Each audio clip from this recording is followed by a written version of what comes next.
One advanced technique that builds muscle fast. You're scrolling Instagram, you see someone doing drop sets, supersets, pre-exhaust routines. They promise more muscle activation, better pumps, enhanced stimulus. So naturally you add them into your program. But here's the problem. Nearly every advanced training technique is actually making your training less effective, not more. I know that sounds backward. Everyone's doing them. They must work, right? Wrong. I've been a strength and conditioning coach for over a decade with an academic background in exercise and sports science and over 12,000 hours coaching in person. And after all that time, one thing became very clear. Most advanced techniques are doing the opposite of what people think. Today I'll show you why and that one method that actually works, plus a new technique that might change everything. Before we break these 5 techniques down, you need to understand a very important concept. The purpose of training is to apply a stimulus to disrupt homeostasis and signals the body to adapt. So factors that excessively reduce the training stimulus or impair recovery can limit adaptation and reduce training effectiveness. Training is not about avoiding interference, but about balancing stimulus, fatigue, and recovery. The first technique is the worst offender, drop sets. Here's what you think is happening with drop sets. You reach failure at 10 reps with 100 kilos. Immediately drop to 70 kilos, bang out more reps. And you're thinking more volume equals more growth. But here's what's actually happening inside your body. When you've hit failure on the first set, you've accumulated massive amounts of central nervous system fatigue. Specifically something called supraspinal fatigue. This is your brain saying, I'm experiencing maximum tolerable effort. When you immediately grab lighter weight, your brain can't recruit as many muscle fibers because that fatigue signal is still screaming. You're doing more reps, but you're stimulating far fewer muscle fibers. Here's the brutal truth. Drop sets are the worst advanced training techniques you can use. Think about it like this. Imagine you've just sprinted until your legs gave out. Now try that sprint again immediately. You physically can't, even though your legs are not broken. That's CNS fatigue, central nervous system fatigue. And it's exactly what's happening with drop sets. What to do instead? Just take 90 to 120 second rest and do a normal second set. You'll recruit more muscle fibers, get more stimulus, and feel better the next day. The post-workout fatigue from drop sets is massive for what amounts to virtually zero additional benefit. But drop sets are not the only technique fooling you. Supersets might seem different, but they're hiding the same problem. So technique 2, supersets. The time saver that cost you gains. Supersets come in 2 flavors. Pairing the same muscle group back to back or pairing different muscles. The conventional wisdom says you're being efficient, maybe even getting potentiation from the first exercise. Here's the reality. Potentiation is not what people think it is. And more importantly, you're carrying fatigue from the first exercise into the next. If you're doing agonist supersets, like bench press into a chest fly, you're carrying all your fatigue mechanisms forward, so your second exercise is compromised. If you're doing antagonist supersets, like bench press into rows, you're carrying supraspinal CNS fatigue from cardiovascular sensations. Still compromised, just slightly less. It makes sense. You're not able to apply maximal effort if you're out of breath. Charles Poliquin popularized many of these training methods, specifically among personal trainers who wanted to make their clients feel like that 1-hour session was well spent. Unfortunately, this approach is still common today, even in gyms run by reputable experts around the world. And to be fair, I don't entirely blame them. People enjoy feeling like they're making progress, even when that feeling doesn't always translate to actual progress. However, there's only one way to make supersets work. That's to keep the reps low. Side note, if you're not a highly skilled athlete that has years of experience lifting,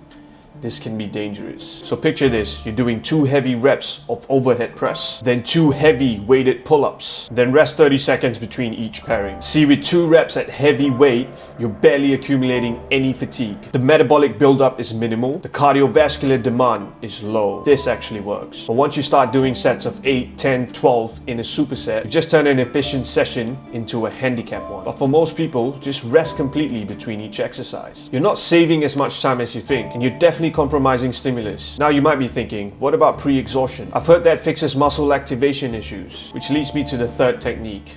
Pre-exhaustion, based on a fundamental misunderstanding. The theory sounds so logical. Do leg extensions to fatigue your quads, then do squats, and supposedly your glutes will work harder because your quads are pre-fatigued. Or the opposite, pre-exhaust your quads so they get more work when you squat. Here's what's actually happening. Your brain doesn't work that way. Your brain has motor programs, pre-learned patterns for how to move. When you squat, it activates muscles in the same proportion it always has. When you're fatigued, it just sends higher signals to all muscles in the same pattern. It's like trying to sprint with tired legs. You don't magically recruit different muscles better. You just look like you're running through mud. Stop pre-exhausting thinking it's going to target muscles differently. It won't. However, there is one exception. If you're trying to create leverage change through acute swelling or a pump, if someone genuinely cannot feel their glutes working, doing high rep shortened position glute work for a pump before hip thrusts might change leverages enough for the brain to learn a new pattern. But even then, you're better off just fixing technique with coaching cues or regressing the exercise. For 95% of people, pre-exhaust is pointless. Just do your main exercise when you're fresh. So far, everything I've told you is don't do this. But there's one technique that actually does work. And it works for a completely different reason. That's the fourth technique.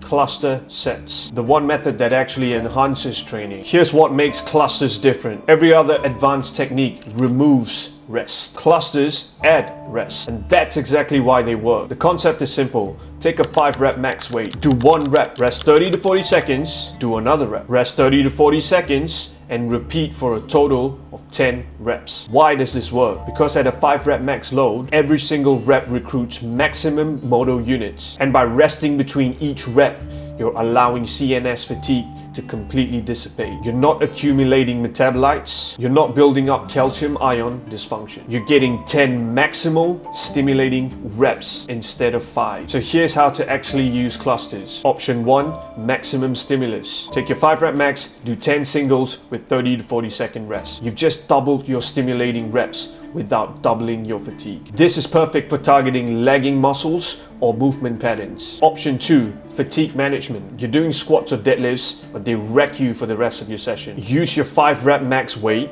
and do 5 cluster singles. You get the stimulus without the cardiovascular devastation that ruins your next 3 exercises. Now, if you thought clusters were interesting, wait till you hear about this brand new application that literally no one is talking about. That's number 5. Physiological drop sets. Here's the concept. Do a bilateral exercise to failure. Simply means both sides of your body working at the same time. Let's say cable flies for 10 reps. You hit failure, but instead of resting or grabbing lighter weight, you immediately start alternating single arm reps. Right arm, left arm. Right arm, left arm. You suddenly have access to 4-5 extra reps. Why?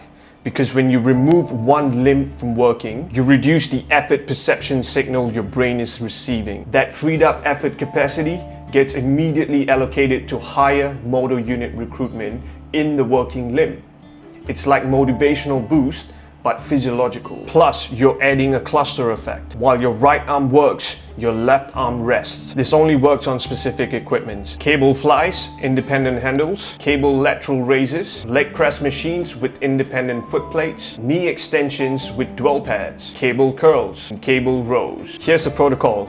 Do the bilateral set to failure. The instant you can't do another rep, start alternating limbs. Go until you can't complete a rep on either side. You'll notice the first 1-2 reps feel brutal, like a drop set. Then fatigue dissipates, and reps 3 to 5 feel more like clusters. The pro: you're getting more stimulus than just bilateral work, but you're finishing faster than if you did completely separate unilateral sets. It's efficiency that doesn't compromise effectiveness. Try it on your next chest or shoulder session with cables. You'll immediately feel a difference. So we've covered what doesn't work and what does. So here's the reality that beats all the Instagram hype. Most advanced techniques, drop sets, supersets, pre-exhaustion, are making your training worse, not better. They're sabotaging motor unit recruitment through accumulated fatigue. The one proven method is clusters, adding rest strategically with heavy loads to maximize stimulus while managing fatigue. And if you want to experiment with something truly new, try physiological drop sets. Bilateral to failure, then alternating unilateral reps. Stop chasing complexity for complexity's sake. The fundamentals work. And when you do add advanced methods, make sure they're actually advancing your progress, not just post-workout exhaustion. If this changed how you think about training, hit subscribe. I've got more myth-busting science coming each week. Now get in the gym and try those clusters. You'll feel the difference immediately.